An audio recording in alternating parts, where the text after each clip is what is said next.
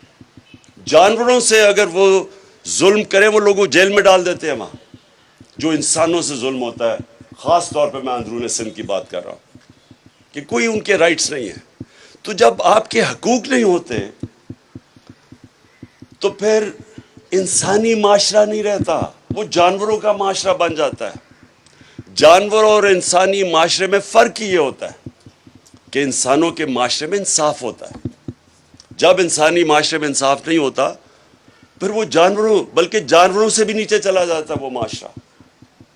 اس لیے انہوں نے سب سے پہلے اسٹیبلش کیا انصاف.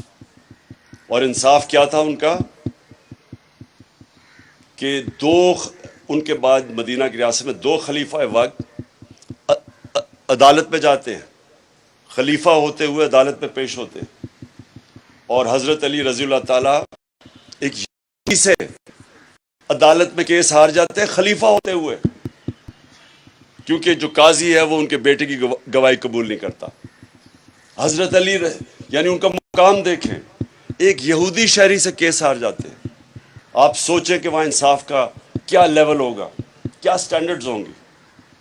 آج آپ سوچ سکتے ہیں کہ کسی بھی مغربی معاشرے میں جس کو ہمارے سے بہتر انصاف کا نظام ہے, وہاں کوئی ان کا حاکم ہو, ان کا سربراہ ہو, وہ ایک کسی اور مائنورٹی سے کیس ہار جائے, وہاں بھی تصور نہیں ہے.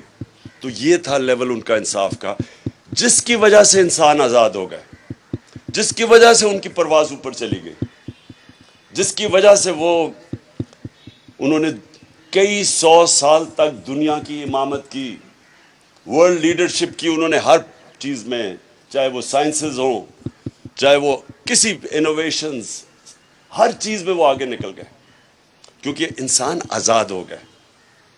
تو میں جو آپ کو چاہتا ہوں, جب آپ یونیورسٹیز اور کالجز میں جائیں تو آپ سمجھائیں کہ ہم اس طرح کہیں نہیں جا رہے. اس طرح کے نظام میں جس طرح چور اوپر آ کے بیٹھ جائیں, مانے ہوئے ملک کے ڈاکو اگر ملک کے اوپر بیٹھ جائیں, آپ ایک فیکٹری کے اوپر چور بٹھا دیں, وہ فیکٹری آپ کی بند ہو جائے گی. ملک کیسے چل سکتا ہے؟ آج ساری جتنی بھی غریب ملک ہیں ان ساروں کی ایک ہی کہانی ہے، وہاں انصاف نہیں ہے، وہاں رول آف لا نہیں ہے، وہاں انصاف کی حکمرانی نہیں، وہاں جنگل کا قانون ہے۔ جو طاقتور ہے وہ قانون سے اوپر ہے، جو کمزور ہے اس کو انصاف نہیں ملتا۔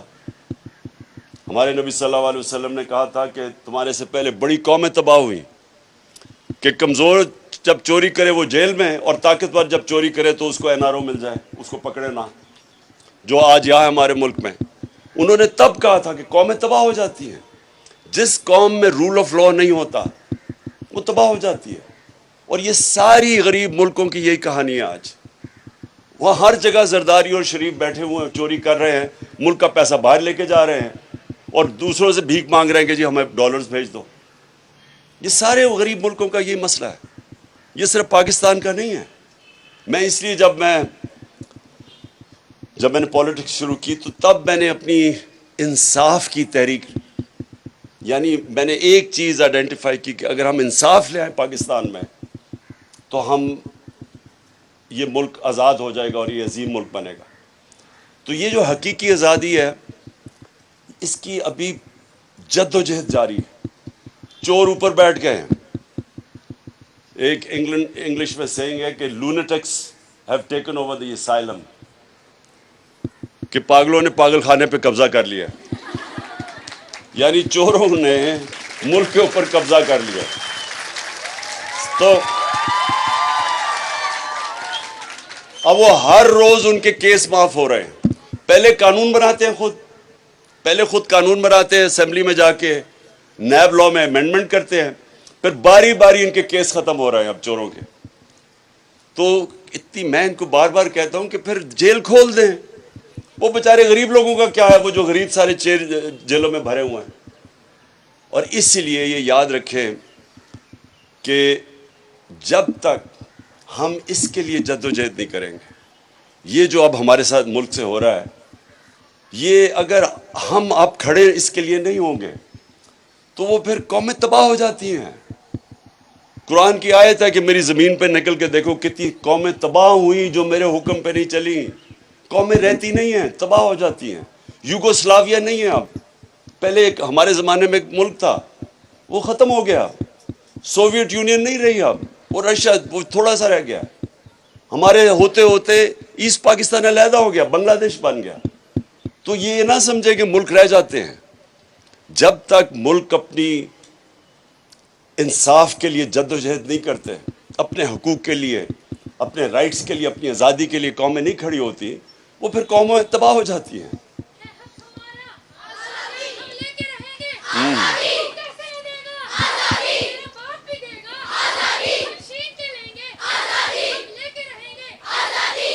جی، آپ آزادی تب لیں گے، آپ تب لیں گے جب آپ ہر یونیورسٹی، آپ سارا یہ علاقہ اسلام آباد پنڈی آپس میں بانٹ لیں گے، اور آپ نے جس طرح جب پاکستان کی تحریک چلی تھی، تحریک پاکستان، تو تب بھی میری والدہ کی جنریشن وہ جاتے تھے کالجز کے اندر اور اپنی آزادی کی تحریک کی وہ پوری جد و جہد کرتے تھے، لوگوں کو اپنی طرف لے کے آتے تھے۔ اور آپ جتنی ایج کی تب بھی ہماری خواتین آپ کی ایج کی وہ جا کے پوری اس کے لیے جد و جہد کرتی تھیں اور تبلیغ کرتی تھیں اور لوگوں کو تیار کرتی تھیں۔ اس لیے آپ نے بڑا یہ جو وقت ہے یہ فیصلہ کن وقت ہے پاکستان کی تاریخ میں۔ یہ انشاءاللہ جس طرح قوم میں بیداری آئی ہے، جس طرح قوم میں شعور آیا ہوا ہے، تو انشاءاللہ اگر ہم سب اس وقت محنت کریں، لوگوں کے اندر جائیں، تو میرے میں شک نہیں ہے کہ یہ انشاءاللہ یہ جو تحریک ہے ہماری یہ حقیقی آزادی کی تحریک یہ کامیاب ہوگی۔ تو آپ نے سب نے میرے سے وعدہ کرنا ہے کہ لوگوں کے پاس جانا ہے، ممبرشپ کرنی ہے۔ نائلہ مجھے بڑا پسند آیا آپ کا جذبہ اور جنون تھا۔ اور آپ میں جو شعور تھا، یعنی جو آپ نے کئی باتیں کی وہ بڑی، میں نے بڑے بڑے دیر میں جو پولیٹکس میں لوگ رہتے ہیں ان سے نہیں سنی وہ باتیں. کیونکہ دیکھیں دو چیزیں ہوتی ہیں پولیٹکس، آپ نے سمجھ لی ہے. ایک ہے پولیٹکس جو دنیا میں بدنام ہے. آدمی یا عورت پولیٹکس میں آتی ہے عوام کی خدمت کرنے کے لیے اور وعدے کرتی ہے کہ میں خدمت کروں گی عوام کی یا کروں گا، اور اس کے بعد خود پیسے بنانے شروع ہو جاتے ہیں، لوگوں کو ہی لوٹنا شروع ہو جاتے ہیں.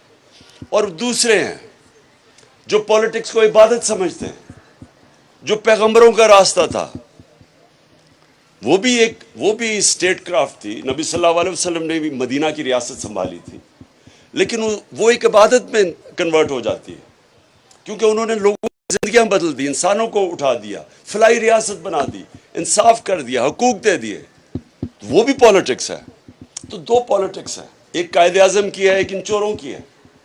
اور آپ جو پولیٹکس کریں گے وہ آپ کی عبادت میں شامل ہوگی، کیونکہ آپ اپنی ذات کے لیے نہیں کریں گے، آپ اپنی قوم کے لیے کریں گے.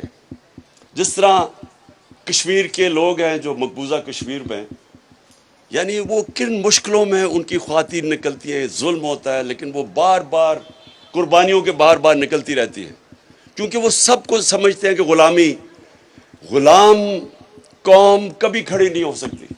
غلام صرف اچھے غلام بن سکتے ہیں، صرف آزاد قومیں اوپر جاتی ہیں. اور وہی جو میں نے پھر سے کہا کہ مدینہ کی ریاست ہمارے لیے ہمیشہ کے لیے ایک مثال ہے مسلمانوں کے لیے، کہ کیسے ایک انسان بدلے، اور وہ دنیا کی انہوں نے امامت کی. اور اس لیے اللہ کہتا ہے کہ ان کے راستے پہ چلو ہماری بہتری کے لیے، کہ اگر ہم نے اس سے نکلنا ہے جس دلدل میں ہمیں پھنسایا ہوا ہے، قرضے لے کے. وہ ہمارا وہ شہباز شریف جاتا ہے ہر جگہ کہتا ہے جی دیکھیں میں بھیک تو نہیں مانگ رہا، میں مجبور ہوں. ہاں مجبوری ہے، میں بھیک تو نہیں مانگنا چاہتا لیکن میں مجبور ہوں، میں مانگنے نہیں آیا. تو وہ اصل میں ساری قوم کو ذلیل کرتا ہے. خوددار قوموں کی عزت ہوتی ہے، جو انسان اپنی عزت کرواتا ہے اس کی عزت ہوتی ہے. آپ اپنی اگر عزت نہیں کروائیں گے دنیا آپ کی عزت نہیں کرے گی. دنیا کے سامنے ہاتھ پھیلائیں گے کوئی عزت نہیں کرے گا. تو انشاءاللہ میں آپ کی سب کی اب ڈیوٹی لگا رہا ہوں. میں آپ کو 1-2 مہینے دوں گا، نہیں 1 مہینے میں میں دیکھوں گا کہ آپ نے کتنی ممبرشپ کی ہے، آپ کی کتنی بڑی ہماری ISF کی تنظیم کتنی بڑی بن جاتی ہے، اور انشاءاللہ پھر آپ سے ملتے ہیں. بہت بہت شکریہ.